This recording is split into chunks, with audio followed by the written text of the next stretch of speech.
नमस्कार विद्यार्थी मित्रांनो, कसे आहात? अभ्यास करताय ना? करायलाच पाहिजे.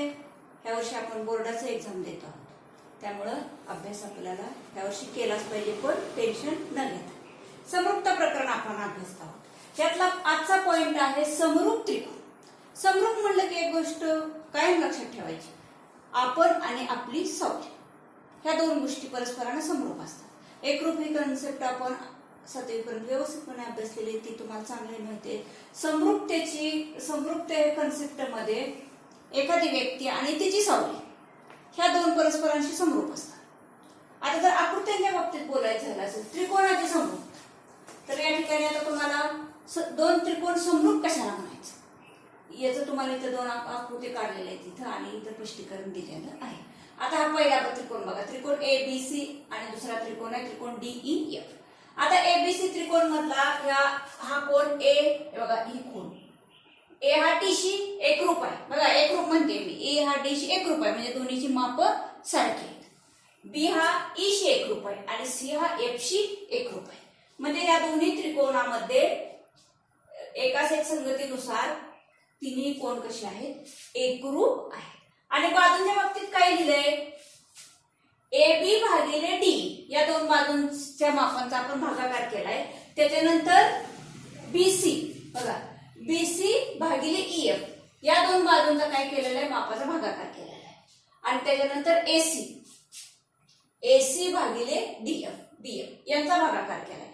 हा सगळा भागाकार ह्या बाजूंच्या मापांचा भाग घालून आलेला जे गुणोत्तर आहे ते सारखं आलं, ते जर सारखं आलं तर याचा अर्थ असा होतो की हे दोन त्रिकोण समरूप आहेत. बघा एकरूपतेमध्ये आपण कोण सुद्धा एकरूप लागतात आणि बाजू पण एकरूप लागतात. समरूपतेमध्ये फक्त कोण एकरूप लागतात आणि बाजू प्रमाणात लागतात. म्हणजे जर एकाच एक संगतीनुसार केलेला या बाजूंचा भागाकार जर सारखा आला तर त्याचा अर्थ असा होतो की ह्या बाजू प्रमाणात आहेत, प्रमाणात वाढतायत. म्हणजे जसं मानव संख्येची सावली ते तसं प्रमाणात असतात, एकरूप नसतात. त्या पद्धतीने अशा जर म्हणजे एकूण किती अटी झाल्या, 1 2 3 4 5 6 अटी जर पूर्ण झाल्या तर त्याचा अर्थ असा होतो की ते दोन त्रिकोण कसे आहेत, समरूप आहेत. पण आता ह्या 6 गोष्टीचं वैशिष्ट्य असतं की यातल्या काही ठराविक 3 गोष्टी जर एकरूप किंवा समरूप झाल्या किंवा प्रमाणात असतील तर उरलेल्या 3 ऑटोमॅटिक होतात. उरलेल्या 3 आपल्याला चेक करत बसावं लागत नाही. मग त्या 3 गोष्टी कुठल्या, त्या ज्या 3 गोष्टी आहेत त्यामुळे एकूण 3 प्रकारच्या 3 कसोट्या आहेत. त्याला आपण म्हणणार आहे त्रिकोणाच्या समरूपतेच्या कसोट्या. त्यातली पहिली कसोटी आहे को कसोटी. असं नाही बघा कुठल्याही 3 गोष्टी सारख्या झाल्या आणि 2 त्रिकोण समरूप झाले असं नाही. त्यासाठी ह्या 3 कसोट्या फक्त लागू व्हायला पाहिजे. म्हणजे त्यातली पहिली कसोटी आहे को कसोटी. म्हणजे एका त्रिकोणाचे संगत कोण दुसऱ्या त्रिकोणाच्या कोणाशी जर एकरूप असतील तर ते दोन त्रिकोण कसे असतात, समरूप असतात. बाजू ऑटोमॅटिक प्रमाणात होतात. तुम्ही ही कृतीमध्ये काढून सुद्धा बघू शकता. 2 त्रिकोण कोण सारखे असलेले फक्त 2 त्रिकोण काढायचे, त्याच्या बाजू मोजून त्याचा भागाकार करायचा, ते ऑटोमॅटिक काय असतात, प्रमाणात असतात. तो भागाकार सारखा असतो. मग ह्या कसोटीला म्हणतात को कसोटी. ह्या कसोटी आपण प्रमेय सिद्ध करताना वापरणार आहोत, त्यामुळे हे महत्वाच्या आहेत. ह्या कसोट्या आपल्याला लक्षात ठेवल्याच पाहिजे.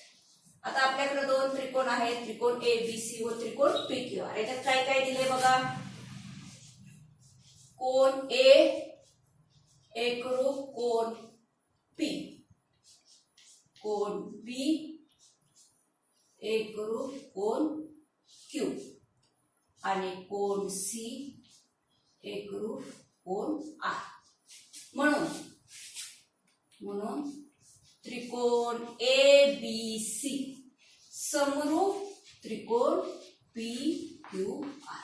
त्याच ह्याच्यामध्ये लिहायचंय, ए कोण हा पी शी एकरूप आहे, बी हा क्यू शी आणि सी हा आर शी एकरूप आहे. इथे खुणा करून दाखवलेले आहेत तुम्हाला. असं जर असेल तर ते दोन त्रिकोण काय असतात, समरूप असतात. ते दोन त्रिकोण काय असतात, समरूप असतात. आणि ह्या कसोटीला काय म्हणतात, को कसोटी असं म्हणतात. आता ही दुसरी कसोटी आहे बघा, बाकोबा कसोटी. बाकोबा कसोटी. आता या बाकोबा कसोटीमध्ये काय आहे बघा, बाजू कोण बाजू, बाजू कोण बाजू.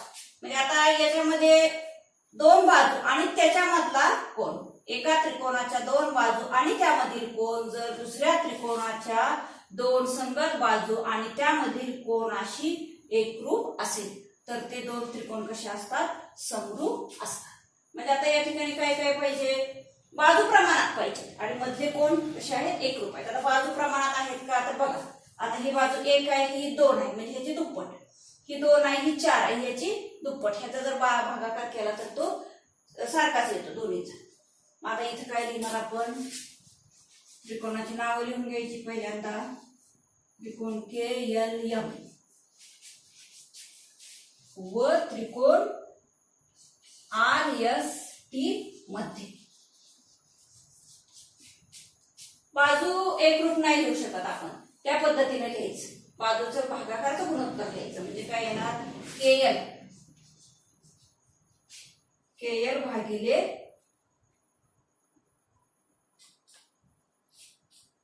RS, KL भागिले RS बरोबर. दुसरी बाजू कुठली, LM भागिले S, LM भागिले ST बरोबर. याचा भागाकार केला तर बघा 1/2, 2/4 भाग जाऊन परत राहील 1/2. आता हे लिहिलं नाही लिहिलं तरी चालतं, हे तुमच्या समजण्यासाठी मी लिहिते 1/2 म्हणजे ह्या बाजू प्रमाणात आहे.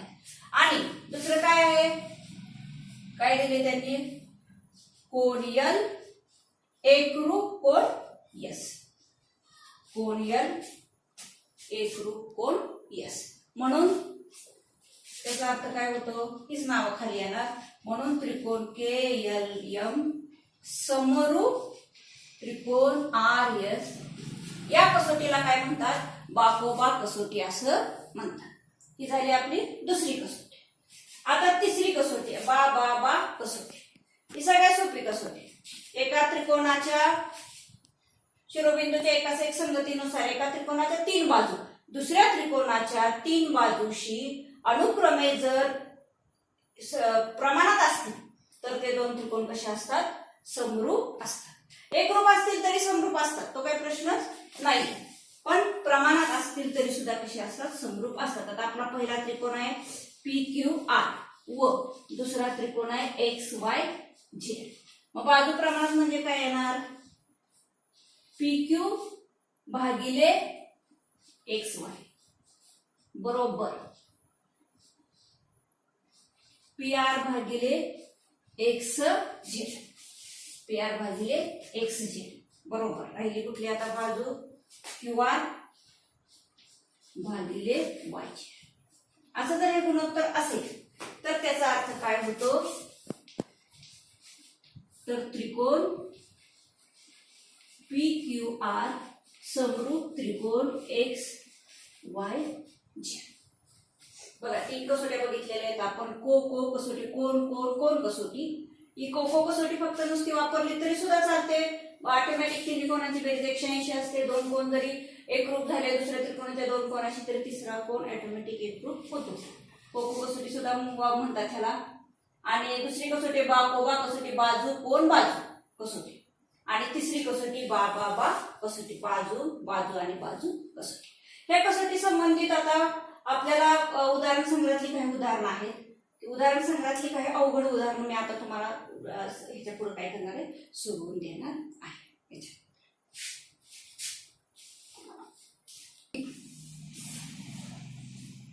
1.3 मधले महत्वाचे गणित बऱ्यापैकी सगळेच गणित तुम्हाला सोडवून देणार आहे. त्याच्या आधी हे एक महत्वाचं उदाहरण आहे. तुम्हाला 1 किंवा 2 मार्काला हे उदाहरण येतं परीक्षेला, तर हे एक आधी पहिल्यांदा सोडवून देते मी. त्याच्या ह्याच्यात काय काय दिले तुम्हाला, XYZ हा एक त्रिकोण आहे आणि दुसरा आहे LMN. त्याच्या ज्या खुणा केल्या ते काही डबल, त्याच्यावर तुमच्या लक्षात येते Y कोण हा M शेकरूप आहे आणि Z हा N शेकरूप आहे. इथं माप पण दिलेले. XYZ मध्ये कोण Y बरोबर 100 डिग्री, कोण Z बरोबर 30, कोण M बरोबर 100 आणि N बरोबर 30 डिग्री. आपल्याला सांगायचंय की XYZ व LMN हे समरूप आहेत का. आता ह्याच्यावरून बघून आपल्याला समजते की हे दोन त्रिकोण समरूप आहेत, कारण Y हा M शी एकरूप आहे, Z हा N शी एकरूप आहे. त्यामुळे हे दोन त्रिकोण को कसोटीनुसार समरूप आहेत. फक्त हे लिहायचं कसं, आता पहिल्यांदा लिहिताना काय करायचं, आधी दोन्ही त्रिकोणांची नावं लिहायची. म्हणजे त्रिकोण XYZ व त्रिकोण एल एम एन मध्ये काय काय दिलंय त्याने तुम्हाला याच्यामध्ये बघा. कोण वाय एकरूप कोण एम, कोण वाय एकरूप कोण एम व कोण झेड एकरूप कोण एन, त्या दोन गोष्टी दिलेल्या आहेत. म्हणून त्रिकोण एक्स वाय झेड समरूप त्रिकोण एल एम एन. कारण काय लिहिणार इथं कोको कसोटी, कोको कसोटी. नुसतं कोको शब्द लिहिला तरी चालतोय किंवा इथं मग वरती म्हणून कोको कसोटीनुसार कोण एक्स वाय झेड एकरूप कोण एल एम एन. बघा 3च पॉइंट दिलेत, हे 2 दिलेली कारण आणि हे एक ही कसोटी कंसात लिहिलेले हे महत्वाचं. याच्या एवढं असं व्यवस्थितपणे लिहिलं पाहिजे, नुसतं कसं पण लिहून चालत नाही, लिहिताना सुद्धा ते अगदी व्यवस्थितपणे लिहिलं पाहिजे. 2 मार्काचं उदाहरण आहे. ठीक आहे, आता आपण चालू करतोय सराव संच 1.3. त्याच्यात हे पहिलं उदाहरण आहे बघा. आकृती पण त्यांनी दिलेली नसेल, आकृती दिली आपण काढली तरी चालते. आता काय दिले बघा. आता ते आकृती आधी वाचता आली पाहिजे. आपण मराठी हिंदी वाचतो त्याच्याप्रमाणे आकृती वाचता आली पाहिजे. म्हणजे आता आकृतीत काय दिले, 2 त्रिकोण दिलेत का दिलेत. खरं म्हणजे हे आकृतीत एकूण 3 त्रिकोण आहेत. आता जो हा मेन मुख्य त्रिकोण आहे एबीसी, त्याच्यातच की नाही आता बाजूंची कुठलीही माप दिलेली नाहीत. फक्त इथं काय हा डी बिंदू एक घेतलाय या बाजूवर, इथे ई हा जोडलाय, हा एक त्रिकोण तयार केलाय. आणि हा जो कोण झालेला आहे हा डी कोण आणि बी कोण हे कसे आहेत, एकरूप आहेत. डी आणि बी एकरूप आहेत. आणखी काय एकरूप दिले का, दिले. आणखी एक गोष्ट दिलेली, त्या 2 त्रिकोणामध्ये हा सी हा त्रिकोण कॉमन आहे. सॉरी, सी हा कोण कॉमन आहे. सी हा कोण दोन्ही त्रिकोणामध्ये कॉमन आहे, म्हणजे तो पण एकरूप झाला दोन्ही त्रिकोणामध्ये. म्हणजे कोको कसोटीनुसार हे 2 त्रिकोण एकरूप आहेत. कोको कसोटीनुसार हे 2 त्रिकोण दोन त्रिकोण समरूप आहेत. फक्त आता ते लिहिताना कसं लिहायचं बघा. आधी त्रिकोणांची नावं लिहूया. कुठले कुठले त्रिकोण एकरूप होणार, त्रिकोण एबीसी. इथे लिहिताना जरा थोडं उलट सुलट झालं तरी चालतं, फक्त नावं आलेली पण झालं. त्रिकोण एबीसी व त्रिकोण डी ई सी मध्ये. बघा तुम्ही आकृती नाही काढली तरी याच्यावरून कळतंय हा एक पॉइंट कॉमन आहे दोन्ही मध्ये. कोण ए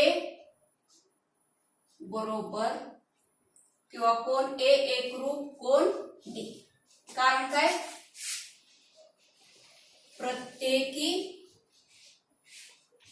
75 डिग्री किंवा पक्ष दिले आहे, किंवा कोण ए एकरूप कोण डी बरोबर 75 डिग्री असं लिहिलं तरी सुद्धा चालतंय. झालं. परत कोण सी एकरूप कोण सी. कारण काय, सामायिक कोण,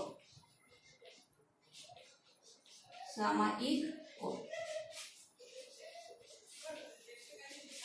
म्हणून काय झालं, हे 2 त्रिकोण काय झाले, समरूप झाले. कुठले कुठले 2 त्रिकोण, त्रिकोण ए बी सी समरूप त्रिकोण. बघा बी आणि डी आला पाहिजे, शेवटी सी आला पाहिजे. म्हणजे पहिल्यांदा हा ई घ्यायचा.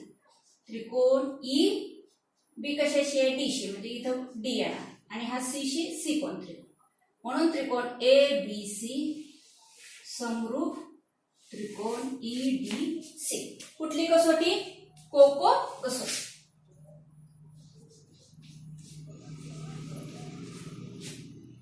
कोको कसोटीनुसार काय आहे, हे 2 त्रिकोण. हे अतिशय महत्वाचं उदाहरण आहे, बोर्डाला लिहून गेलेलं हे उदाहरण आहे.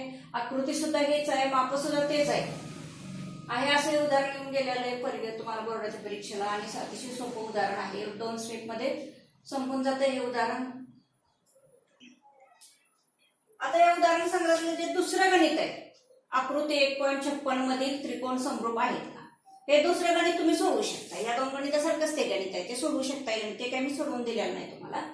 पण हे तिसरं जे उदाहरण हे अतिशय महत्वाचं उदाहरण हे बोर्डाला येऊन गेलेलं आहे. त्याच्यात त्यांनी तुम्हाला काय सांगितलंय, 8 मीटर आणि 4 मीटर उंचीचे 2 खांब आहेत सपाट जमिनीवर. सपाट जमिनीवर उभे, म्हणजे ही लेवल साईड आहे. हा एक खांब आहे, हा एक खांब आहे. या खांबाची जी सावली आहे, खांबाची सावली इथं पडते. किती अंतरावर पडते? 8 मीटर व 4 मीटरवरचे दोन खांब सपाट जमिनी उभे आहेत. लहान खांबाची सावली 6 मीटर पडते. ह्या खांबाची सावली एवढ्या अंतरावर पडते. आणि ह्या दुसऱ्या खांबाची सावली आहे ती किती अंतरावर पडते ते आपल्याला काढायचंय. ते काय करायचंय? आपल्याला काढायचंय. खांब म्हणल्यानंतर हे खाली प्लेन येणार, इथं 90 डिग्रीचा कोन येणार, हे आपल्या पटकन डोक्यात आलं पाहिजे. तर आपल्याला काय करायचंय? मोठ्या खांबाची सावली काढायची आहे. आता आपल्याला हे तर दिसते दोन्ही काटकोन त्रिकोण तयार झालेत. दोन्ही कसे असले पाहिजेत? समरूप असले पाहिजेत. म्हणजे त्याच्या बाजू कशा असल्या पाहिजेत? प्रमाणात असल्या पाहिजेत. हा कोन सुद्धा कसा असला पाहिजे? दोन्ही या ठिकाणी 90 डिग्रीचा कोन असला पाहिजे. आता तर मोठ्या खांबाची सावली किती असेल?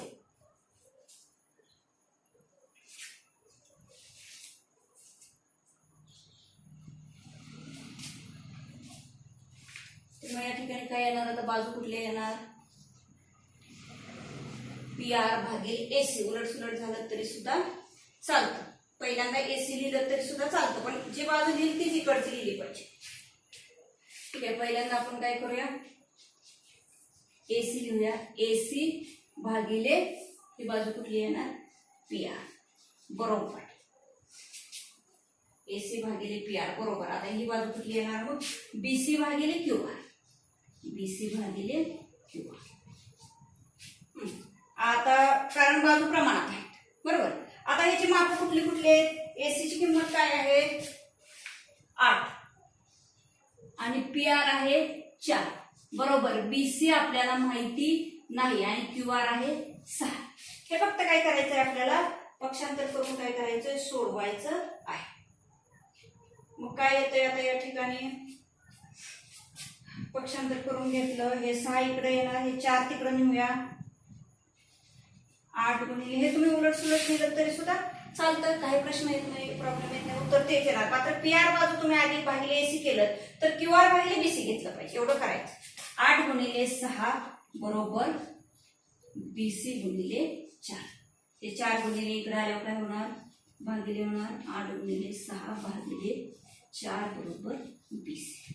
आता इथे भाग घालवते. 4 1 4 4 2 8. किती आलं? 6 2 12. म्हणजे BC बरोबर काय येणार? 12.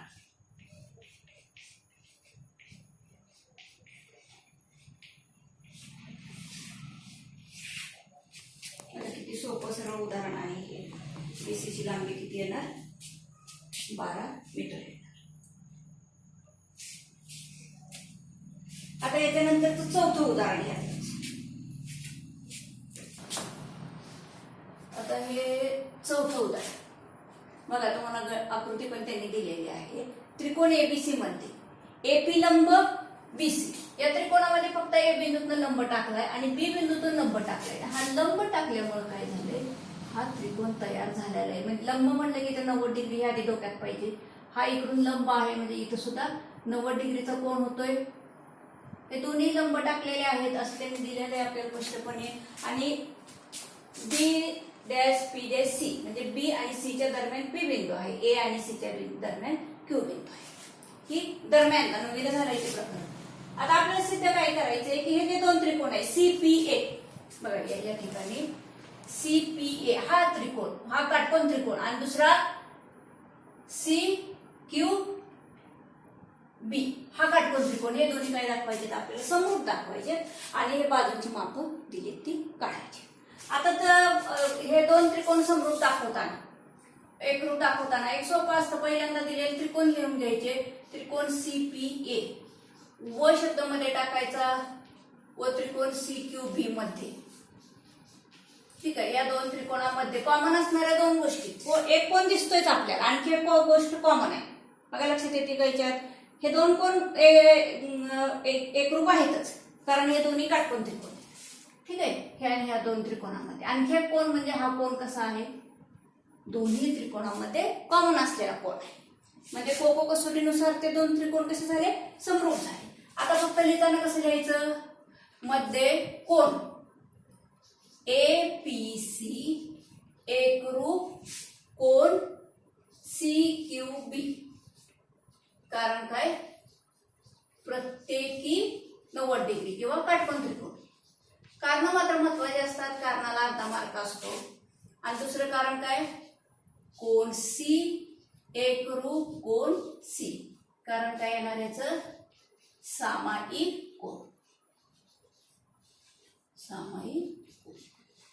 म्हणून खाली फक्त काय ओळ येणार, हे दोन कोण येणार, फक्त मध्ये चिन्ह काय येणार, त्रिकोण सी पी ए समरूप त्रिकोण सी क्यू बी. आता हे कारण महत्वाचं. कसोटी कुठली लिहिणार तुम्ही, कोको कसोटी. कोको कसोटीनुसार काय आहे, हे दोन त्रिकोण समरूप. आता आपल्याला काय केलेलं आहे, याच्यावरून आपण बाजू प्रमाणात असणार ते लिहू शकतो.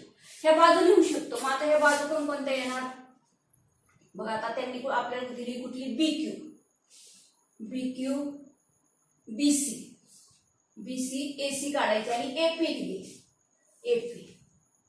मग बाजू कशी प्रमाणात येणार, एपी भागिले बी क्यू बरोबर एपी भागिले बी क्यू बरोबर. दुसरी बाजू कुठली काढायची आता, एपी भागिले बी क्यू बरोबर आता बीसी. मग पहिल्यांदा बीसी एक आहे आणि दुसरी आहे एसी. पहिल्यांदा कुठली लिहिली पाहिजे, एसी लिहिली पाहिजे. एपी लिहिली आपण, एसी भागिले बीसी. ठीक आहे. आता याच्या किमती फक्त त्याच्यामध्ये काय करायचे, घालायचे आणि आपण सोडवायचं आहे. किमती फक्त मी घालून देते, ते सोडवा तुम्ही. आता एपीची किंमत आहे 7, बी क्यू आहे 8 बरोबर. एपी भागिले बी क्यू बरोबर बीसी भागिले एसी. एकाच एक संगतीनुसार एपी भागिले 7 भागिले 8 बरोबर 12 भागिले एसी.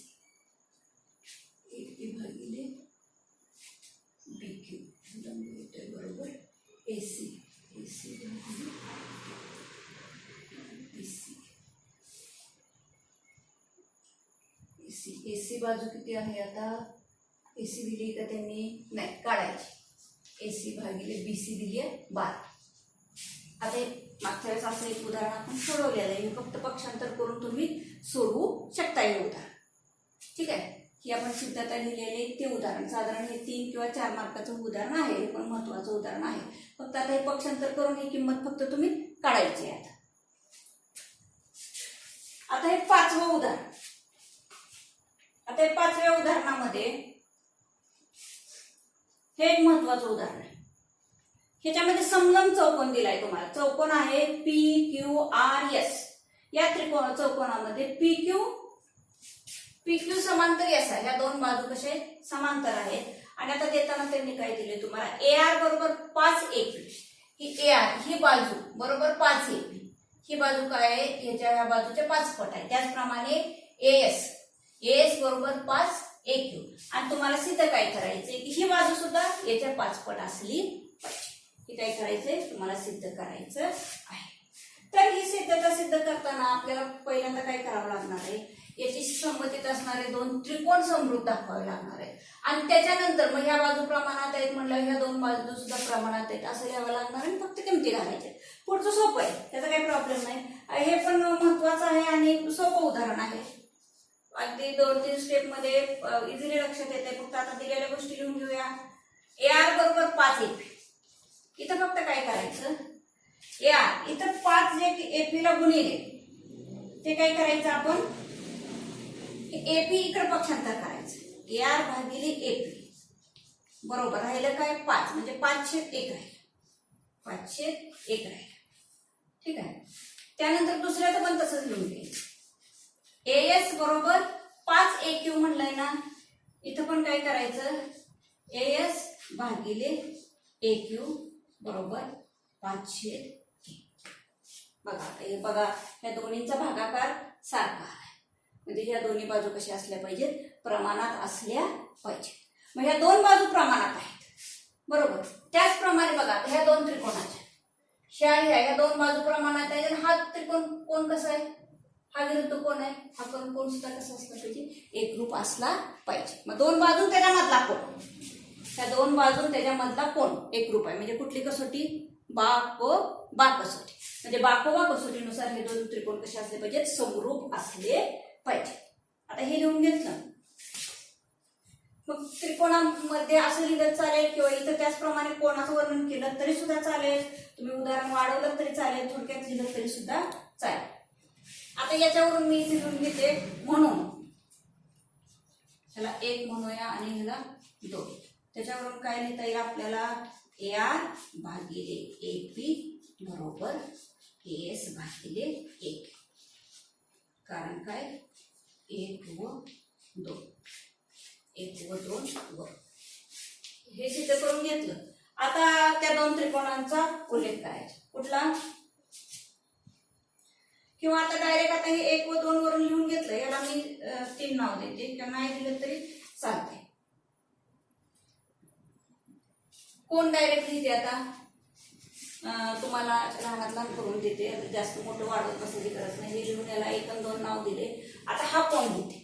मग आपण ह्या दोन त्रिकोणांचा विचार करतो. बघा, AR भागिले AP, AR भागिले AP आणि AS भागिले AQ. आता कोण कुठला येणार? कोण? PAS आणि QAR. QAR कोण? PAS एकरूप. कोण? PAS एकरूप QAR. QAR कारण काय राहणार? विरुद्ध कोण. विरुद्ध कोण. बघा, हे दोन बाजू आपण प्रमाणात दाखवलेल्या आहेत. दोन बाजू काय केलेल्या आहेत? प्रमाणात दाखवलेल्या आहेत. आणि हा कोण? विरुद्ध कोण आहे. म्हणून त्याचा अर्थ काय होतो? त्रिकोण PAS समरूप त्रिकोण QRA. QRA. त्रिकोण Q. कसोटी कुठली लिहिणार? तुम्हाला सांगितल्याप्रमाणे मगाशी बा ओ बा. महत्वाचं उदाहरण आहे हे. आणखी एक असंच उदाहरण आहे तिथं फक्त हा बदल केला की तिथं 5 ऐवजी तिथं 2 आकडा टाकलेला आहे. अक्षर आकडे तेवढे बदलले असतील, त्रिकोणांची नावं बदलली असतील, नाही तर ते पण उदाहरण असं सोडवायचंय. सोडवून दिलेलं आहे तसं एक उदाहरण. आता हे त्रिकोण एकरूप झाले. मग त्याचा अर्थ काय होतोय? सगळ्या बाजू प्रमाणात झाले हे दिलंयच आपल्याला. ह्याच्या उरलेल्या पण बाजू प्रमाणात झाल्या, ह्या बाजू प्रमाणात झाल्या. म्हणजे त्याचा अर्थ काय होतोय? उरलेल्या तर कुठल्या बाजू राहिल्या होत्या आता आपल्या? SR आणि PQ.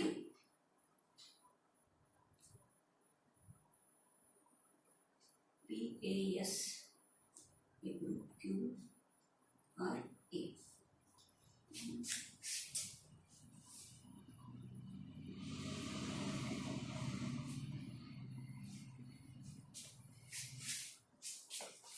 SR नाही, आपल्याला जर SR दाखवायचं असेल तर काय करूया? हे दोन त्रिकोण, हे दोन त्रिकोण घेतले तर ह्या बाजू राहिलेल्या येणार. हे दोन त्रिकोण घेऊया, हा वरती, म्हणजे ह्या दोन बाजू प्रमाणात. बरोबर? म्हणजे हा कोण येणार? PAQ आणि SAR. SAR. बघा, ह्या दोन बाजू त्यांनी विचारल्या तर हे दोन त्रिकोण घ्या. आता ह्या दोन बाजू त्यांनी प्रमाणात आहेत असं दाखवायचं. बघा, SR बरोबर 5PQ, SR बरोबर 5Q. ह्या दोन बाजू घेतात म्हणजे हे दोन त्रिकोण घेऊया.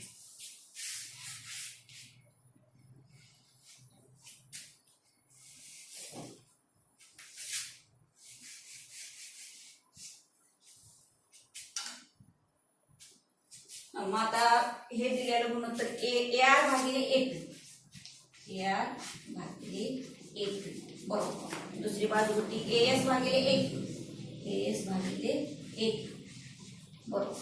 आता राहिलेली आपल्याला कुठली पाहिजे? SR भागिले ही बाजू राहिलेली S R, A R S R भागिले पी क्यू.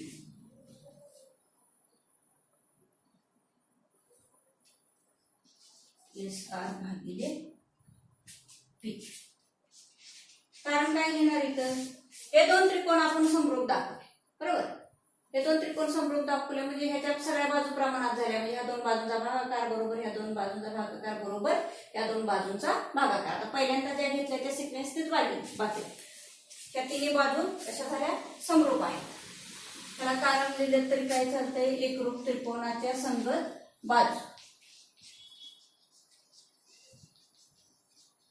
पण ह्या प्रत्येक बाजूचं उत्तर किती आलंय, ह्या प्रत्येक बाजूचं गुणोत्तर किती आलंय, 5/1. याचं सुद्धा 5/1. याचाच अर्थ काय होतो, ही जी बाजू आहे एस आर भागिले पी ती सुद्धा किती असली पाहिजे, 5/1च असली पाहिजे. हे तुम्ही खाली लिहिलं चालेल किंवा इथंच बरोबर 5/1 लिहिलं तरी सुद्धा चालेल. त्या दोन्ही पद्धतीपैकी कुठली पद्धत वापरली तरी चालते, शॉर्ट करून लिहिलं तरी चालते. बघा हे दोन त्रिकोण घेतल्या, जर आपल्याला देताना इकडच्या बाजू विचारल्या तर हे दोन त्रिकोण घ्या.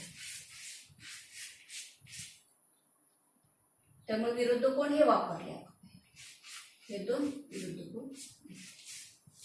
ह्या दोन्हीचं गुणोत्तर किती आलं, 5/1 आलं. ह्या दोन बाजूंचं गुणोत्तर आलं 5/1. त्यामुळे ह्या बाजू कशा झाल्या, प्रमाणात झाल्या. आणि त्याच्या मधला कोण आणि हा कोण हे विरुद्ध कोण आहे, त्यामुळे हे दोन त्रिकोण एकरूप झाले, समरूप झाले. हे दोन त्रिकोण समरूप झाले. त्याचाच दुसरा अर्थ काय झाला, त्याच्या सगळ्या उरलेल्या पण बाजू प्रमाणात असणार. मग उरलेली हीच बाजू उरली, ती पण प्रमाणात असणार. म्हणजे हिचं गुणोत्तर सुद्धा किती असलं पाहिजे, 5/1च असलं पाहिजे. ठीक आहे. 4 मार्काचे उदाहरण आहे हे. आणि असंच दुसरं उदाहरण इथं फक्त 2 आकडा टाकलेला आहे, अशाच पद्धतीने सोडवलं आहे. आता हे एक 8वं उदाहरण, 6वं आणि 7वं उदाहरण तुम्ही सोडवायचे. जर नाही सुटलं तर मला ते कमेंट्स बॉक्समध्ये कळवा किंवा मला सांगा ते उदाहरण नाही सुटलं म्हणून. सोपे आहेत ते दोन्ही उदाहरणं, सुटतील तुम्हाला. आता हे एक 8वं उदाहरण हे अतिशय महत्वाचं आहे, त्यामुळे मी ह्याच्यामध्ये घेतलेलं हे उदाहरण. या उदाहरणामध्ये ही आकृती तुम्हाला बऱ्यापैकी 3 उदाहरण सांगतात तर ही आकृती दिसेल अशा पद्धतीची तुम्हाला. यात आकृतीत काय केलेले, 2 त्रिकोण आहेत. ते 2 त्रिकोण एकाच बिंदूत छेदतात. बघा याचं पहिलं वैशिष्ट्य असेल, हे 2 त्रिकोण एका बिंदूत छेदतात. तिथं तयार होणाऱ्या 2 विरुद्ध कोण एकरूप, हे पहिलं बघितल्याबरोबर हे लक्षात आलं पाहिजे आपल्याला. आता त्यांनी देताना आपल्याला काय दिलेलं आहे, ह्या आकृतीमध्ये एसी आणि बीडी ह्या 2 रेषा परस्परांना पी बिंदूत छेदतायत. हे परत आपण जोडून हे त्रिकोण तयार केले. आणि आणखी काय आहे की एपी भागिले सी, एपी भागिले सी. मग अशी 5/1 गुणोत्तर होतं, तसं आता फक्त काय, एपी भागिले सीपी किंवा पीसी यांचा भागाकार बरोबर बीपी भागिले पीडी. हे दिलंय त्यांनी. ह्या बाजू त्याच्या प्रमाणात आहेत आणि आता तुम्हाला सिद्ध करायचे की हे 2 त्रिकोण कसे आहेत, समरूप आहेत. विरुद्ध कोण एकरूप असतात हे बऱ्याच सिद्धतेत आपण व्यवस्थितपणे वापरू शकतो. तेवढ्या एका पॉईंटवरती आपण ही सिद्धता सोडवलेली आहे आणि ही पण सिद्धता त्या पॉईंटवरच सोडवली जाणार आहे. काही वेगळं करत बसायची गरज नाही. फक्त इथे लिहिताना काय लिहायचं, त्रिकोणांची नावं लिहायची. त्रिकोण ABP व त्रिकोण DPC मध्ये पण लहान करून देते सिद्धता तुम्हाला. या 2 त्रिकोणांमध्ये दिलंय काय आपल्याला, AP भागिले CP बरोबर BP भागिले DP. घेऊन नाही दिलेलं आहे, हे काय आहे दिलेलं आहे, किंवा पक्ष म्हणलं तरी चालतंय. आणि याच्यातले दुसरं महत्वाची गोष्ट काय की ह्या ठिकाणी होणारे विरुद्ध कोण कसे असतात, एकरूप असतात. म्हणून कोण APB एकरूप कोण DPC. कारण काय लिहिणार तुम्ही इथं, विरुद्ध कोण म्हणून त्रिकोण हेच नावं लिहायची. फक्त मध्ये काय टाकायचं, समरूपतेचं चिन्ह टाकायचं. ABP समरूप त्रिकोण DPC. कारणाला मार्क. कारण काय लिहिणार इथं, कुठली कसोटी लागू झाली बघा, बाजू कोण बाजू. वर ज्या उदाहरणात आहे त्याच पद्धतीचं बा कसोटी. बा कसोटी. बघा ते 4 मार्काचे उदाहरण 2 स्टेप मध्ये संपलेलं आहे. म्हणून त्रिकोण ABP समरूप त्रिकोण DPC. तुम्ही DPC म्हणा किंवा CDP म्हणा, दोन्हीचा अर्थ एकच. त्रिकोण आपण 3 प्रकारे वाचू शकतो. मग हे 2 त्रिकोण कसे, त्याचा अर्थ समरूप आहे. बघा हे 3 स्टेप मध्ये 4 मार्काचं उदाहरण संपलेलं आहे. फक्त दिलेल्या गोष्टी दिल्या त्याच्यामधला कोण, हे कारण मात्र महत्वाचे असतात. कारणाला इथं अर्धा मार्क असतो. या ठिकाणी पण आपण तेच सिद्ध केलं. SR बरोबर 5 PQ. हा इथं आणखी एक स्टेप लिहून लिहिल्या. SR बरोबर 5 PQ. बघा 1.3 मध्ये बऱ्यापैकी महत्वाची उदाहरणं मी तुम्हाला सोडवून दिलेली आहेत. आणखी काय प्रॉब्लेम असेल हे दिलेले सगळे उदाहरणं उतरून यामध्ये न सोडवलेली उदाहरणं व्यवस्थितपणे सोडवा. काळजी घ्या. धन्यवाद.